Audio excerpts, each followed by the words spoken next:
Tugasku menemanimu.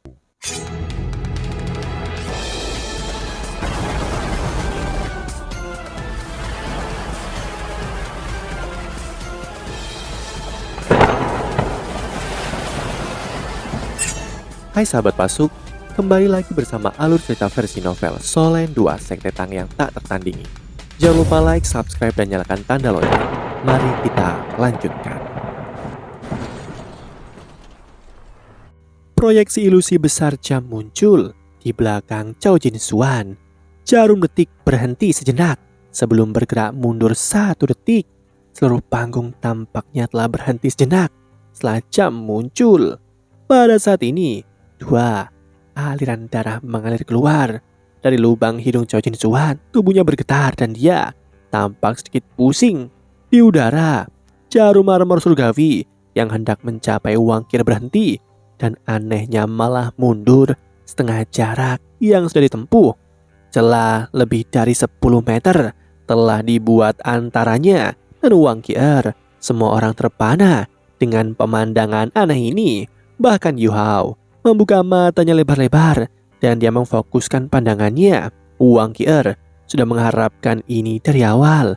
Saat jarum armor surgawi bergerak mundur, Wang Qi melompat menggunakan penundaan 1 detik ini. Dia berbelok setengah ke udara dan auman naganya berubah menjadi naga yang menusuk. Dia mengangkat lengan kanannya sebelum melemparkan tombak naga emasnya. Targetnya adalah sinar cahaya merah dari jarum armor surgawi. Emas dan merah berpotongan di udara. Riak-riak di udara mulai bergelombang lebih tebal. Cahaya merah dari jarum armor surgawi telah menembak ke depan, namun seberkas cahaya keemasan merobeknya. Cahaya merah kedua melintas melewati Wang Qi dan bertabrakan dengan cahaya merah dari jarum armor surgawi. Meskipun menghilang secara instan, itu juga menghentikan cahaya merah dari jarum armor surgawi untuk sesaat. Setelah itu, cahaya merah yang mendekat berubah menjadi kepala naga besar yang sepertinya akan menelan jarum armor surgawi. Meskipun itu menghilang pada saat berikutnya, cahaya dari jarum armor surgawi juga melemah lebih dari 25%. Di sisi lain Wang Qi, bola besar cahaya putih dilepaskan dan secara akurat memblokir jalur jarum armor surgawi ketika mencapai Wang Qi. Hanya sepertiga dari sisa kekuatannya yang tersisa. Cincin jiwa ketiga Wang Qi menyala. Cahaya keemasan yang dia lepaskan dikumpulkan di tangan kanannya secara instan dan berubah menjadi kepala naga emas. Ini adalah keterampilan jiwa ketiganya. Kepala naga emas. Ledakan bergema. 2 ledakan terdengar bersamaan.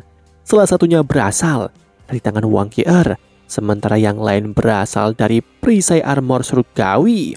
Wang Qi meledak ke depan. Di sisi lain, perisai gabungan dipecahkan menjadi 7 bagian setelah tombak naga emas mengebor melewati jarum armor surgawi. 7 keping itu berputar di udara, mencoba untuk bergabung sekali lagi, namun Wang Qi terlalu cepat. Sebelum mereka bisa melakukannya, dia sudah dekat dan tangannya meraih tombak naga emas yang telah terbang kembali kepadanya. Dia menyapu udara di depannya dengan tombaknya. Cahaya keemasan menyala dan 3 perisai itu langsung hancur. 3 dari murid sekte armor surgawi berteriak menyedihkan. Mereka terluka parah ketika jiwa bela diri mereka dihancurkan. Wang Qi tidak berhenti. Tombak naga emasnya berubah menjadi cahaya yang memenuhi langit. Saat cahaya emas ini bersinar, 4 murid yang tersisa merasa seolah-olah Wang Qi menyerang dengan sekuatan naga. Keempat perisai tidak memiliki kesempatan untuk bergabung kembali. Mereka dipaksa mundur. Tubuh Wang Qi melintas. Sebelum dia mendarat, Si Huanyu dan Dai Huabin sudah tiba. Tim armor surgawi benar-benar dibongkar setelah keterampilan fusi mereka gagal. Tim Shrek juga tidak terlalu keras kepada mereka. Mereka hanya mengalahkan tim sekte armor surgawi dengan cara tercepat dan mengakhiri pertarungan tim ini. Di bawah panggung, Han Zhanhu benar-benar terkejut Ketika melihat ini, dia tidak bisa percaya bahwa keterampilan fusi mereka telah diatasi dengan mudah. Bagi banyak orang, Wang Qier adalah orang yang telah melakukan semuanya sendiri. Dari langkah pertama yang dia ambil, semuanya tampaknya telah ditentukan. Wang Qier seperti seorang dewi yang mengendalikan seluruh proses, mengalahkan lawan-lawannya dengan strategi pertempuran paling sederhana. Keterampilan fusi tim Sekte Armor Surgawi tampaknya sangat lemah jika bukan karena fakta bahwa itu mencengangkan saat dilepaskan. Semua orang akan melupakannya. Wang Dong'er sedikit termenung saat dia berkata dengan lembut, "Oh, mereka jauh lebih kuat dari yang kita duga." Yuho mengangguk dengan lembut dan berkata, "Semoga saja kita tidak bertemu mereka." Yuho tahu lebih baik daripada orang lain karena dia adalah orang dengan deteksi spiritual. Dia juga yang paling jelas tentang apa yang terjadi di seluruh proses. Tepat sekali, Wang Qier tampak sangat kuat sepanjang pertarungan, namun dia bukan faktor penentu. Dua rekan satu timnya di belakangnya adalah faktor penentu. Mengapa Wang Qier bisa dengan mudah mengalahkan lawan-lawannya bahkan ketika mereka melepaskan keterampilan fusi mereka? Itu bukan karena lawannya tidak kuat, itu adalah karena pagoda cahaya kibau yang ada di belakangnya yang meningkatkan kekuatannya dalam semua aspek, yang memungkinkan kultivasinya melambung ke tingkat sage jiwa 7 cincin. Dan juga jam waktu dari Cao Jin Xuan juga telah membalikkan keterampilan lawan dan menciptakan waktu yang cukup untuknya. Ini tidak akan mudah bagi Wang Qier untuk berurusan dengan keterampilan fusi sendirian, meskipun dia sebenarnya sangat kuat. Koordinasi mereka sekarang tidak sama dengan ketika mereka bertarung dengan 7 Monster Strike sebelumnya. Apakah itu kekuatan bertarung individu atau kekuatan tim? Mereka jauh lebih baik dari sebelumnya. Mereka seperti unit yang lengkap sekarang, dan Wang Qier adalah inti dari unit mereka. Yu Hao sangat akrab dengan orang-orang dari Akademi Strike. Apakah itu dari Huabi, Wu Feng, atau Ning Tian? Mereka semua berbakat di generasi yang lebih muda, namun mereka memiliki sifat bakat yang sangat jelas. Itu adalah kesombongan. Namun sepertinya mereka telah meredam sedikit kesombongannya. Nyaris tidak mungkin untuk menemukan kesombongan itu lagi. Justru karena ini pula mereka dapat bersatu sebagai satu kesatuan. Itu juga mengapa ekspresi Yu Hao berubah serius. Dengan pemahaman Yu Hao tentang Wang Qier, dia tahu bahwa dia akan memberikan yang terbaik jika mereka bertemu di turnamen. Mereka terikat untuk bersaing satu sama lain dalam hal kemampuan, namun timnya akrab dengan mereka dan mereka sangat kuat. Sebelum BB pulih, Yu Hao lebih tidak rela bertemu tim Akademi Strike. Pertarungan pertama dari babak eliminasi kedua berakhir. Meskipun Strike tidak menang dengan telak, mereka masih menunjukkan kekuatan. Ini terutama berlaku untuk Wang Qier. Penampilannya di babak tim menyebabkan semua pemimpin tim lainnya menjadi suram. Tentu saja ekspresi anggota Sekte Roh Suci tidak dapat dilihat karena mereka menyembunyikan wajah mereka. Turnamen berlanjut dan beberapa perkelahian berikutnya sangat intens. Agar memenuhi syarat, setiap tim memberikan yang terbaik. Ada banyak korban di babak eliminasi kedua ini. Bau darah yang keluar dari panggung juga tumbuh semakin kuat. "Ayo pergi," kata Yu Hao kepada teman satu timnya setelah menatap langit. Kamu tidak menonton lagi?" Susan Si sedikit terkejut saat dia melirik Yu Hao. Yu Hao menggelengkan kepalanya dan menjawab, "Kita telah melihat apa yang kita butuhkan. Tidak ada yang tersisa untuk dilihat. Tidak peduli siapa lawan kita, kita harus memberikan segalanya, kan? Mari kita kembali beristirahat." Saat dia berbicara, dia memberi isyarat agar Wang Dong'er mendorong kursi rodanya. Meskipun Yu Hao bukan yang tertua di antara mereka, dia adalah ketua tim yang berdiri sejak BIB. Tidak ada yang mempertanyakan kata-katanya. Semua orang berdiri dan meninggalkan tempat itu diam-diam, kembali ke Hotel Mingyue. Mereka bersaing besok Lawan mereka tidak dikenal dan berasal dari sekte juga. Mereka tidak memiliki informasi mengenai sekte ini dan mereka juga tidak melihat sekte ini di babak eliminasi pertama. Namun itu tidak berarti bahwa mereka lawan yang payah. Setelah kembali ke hotel, Yuho memanggil teman-teman satu timnya ke kamarnya. Aku akan berbicara tentang strategi besok. Yuho memulai.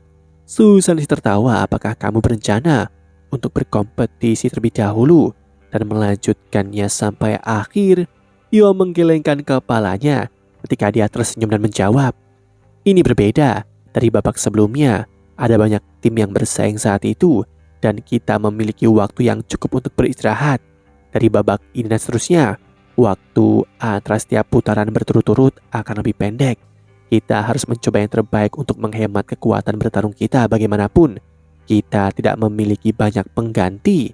Bahkan, kita harus belajar dari strategi akademis hari ini. Tidak satu pun dari mereka menghabiskan terlalu banyak energi, tetapi mereka masih berjuang untuk menghangatkan tubuh mereka.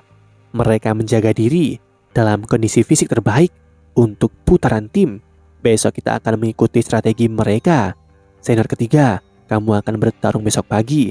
Apa pendapatmu tentang pengaturan ini? Mata Susan cerah dan dia berkata, tidak bagus. Namun tidakkah kamu ingin kita menyembunyikan kemampuan yang sebenarnya? Yuhao terkekeh dan menjawab, kamu hanya memiliki 2 lawan untuk dikalahkan. Sebelum kamu harus mengakui kekalahan, apakah kamu benar-benar akan menggunakan kartu draft hanya dalam 2 perkelahian itu? Oh, tentu saja tidak. Susan berkata dengan bangga. Yuhao tertawa. Itu bagus, senior kedua. Kamu akan menjadi yang kedua untuk bersaing. Kamu akan bertarung dengan 2 dari tim mereka. Xiao Xiao, kamu akan menjadi yang ketiga untuk bertarung.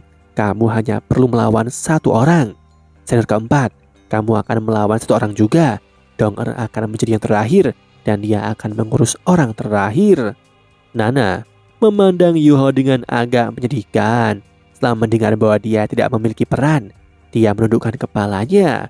Yuho terkekeh. Nana, tidakkah kamu menyadari bahwa kita harus kehilangan beberapa pengaturan dan pertempuran di babak eliminasi individu? Dengan pengaturan seperti itu, pertarungan terakhir adalah babak tim.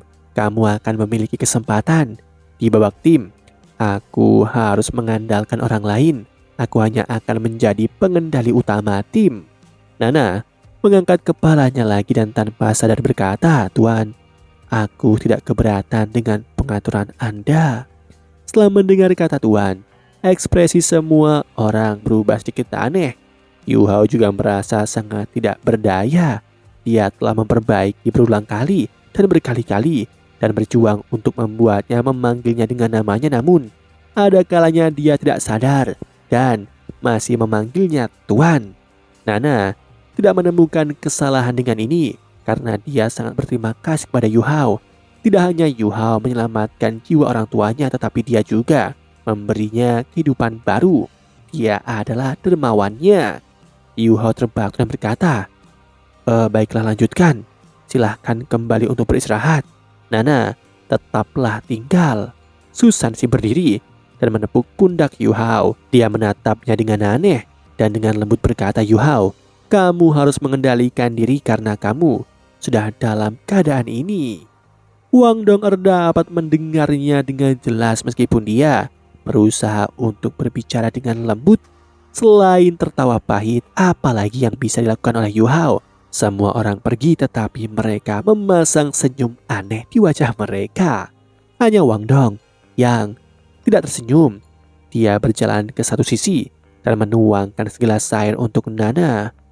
Terima kasih, Nyonya. Nana menerima gelas itu dengan hormat.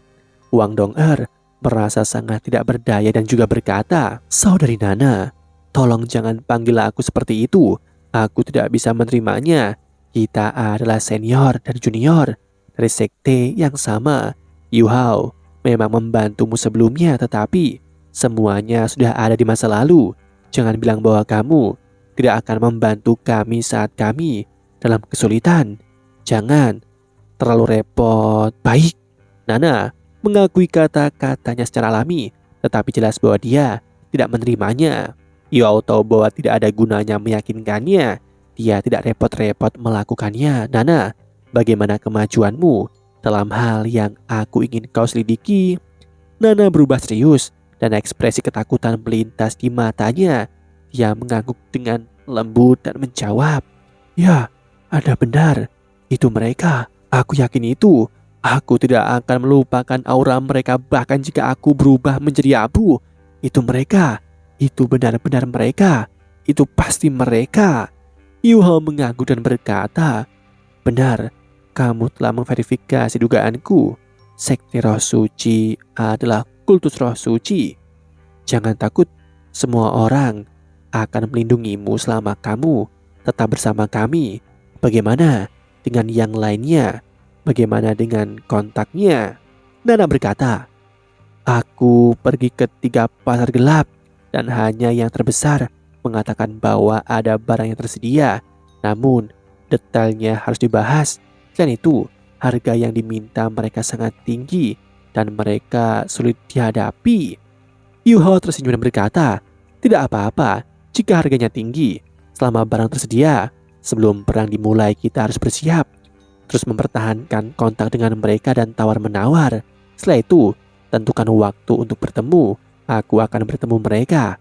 Mari kita lakukan dengan cara ini. Terus menghubungi mereka 3 kali lagi dan biarkan mereka merasakan ketulusan kita. Setelah itu, beli beberapa sampel." "Baiklah Tuan." Nana mengakui kata-katanya. Yuhao berkata, "Kamu juga harus kembali dan beristirahat. Jaga kesehatanmu saat sendirian di malam hari. Jika kamu tidak bisa mengatasinya, mintalah bantuan dari saudari Zian atau saudara Cicuo Chen." "Baik Tuan."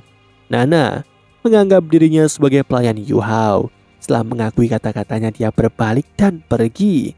Setelah dia pergi, Wang Dong'er bertanya dengan rasa ingin tahu, "Siapa yang kamu minta Nana untuk hubungi? Mengapa aku tidak tahu tentang ini?" Yuhao tersenyum dan berkata, "Apakah kamu lupa bahwa kekuatan spiritualku telah mencapai dunia nyata yang tidak material? Aku mengajarinya beberapa hari yang lalu. Karena kita di sini, di Kekaisaran Ryu, kita tidak bisa pergi dengan tangan kosong. Kita telah menemukan beberapa klien besar. Pada saat yang sama, kita akan membeli beberapa barang." Wang Dong cerdas. Dia segera memikirkan sesuatu dan bertanya, "Apakah itu logam langka? Kamu meminta Nana untuk mencari logam langka untuk dijual di pasar?" Yuhao mengangguk, "Sayangku, kamu benar-benar cerdas. Kemarilah, aku akan membalasmu dengan ciuman." Wajah Wang Dong'er memerah dan dia berkata, "Berhentilah bermain-main. Mari kita kembali ke bisnis terlebih dahulu." "Oh, baiklah. Karena kamu sudah setuju, aku akan menunggu sampai kita selesai dengan bisnis terlebih dahulu." Yuhao berkata dengan ekspresi serius di wajahnya.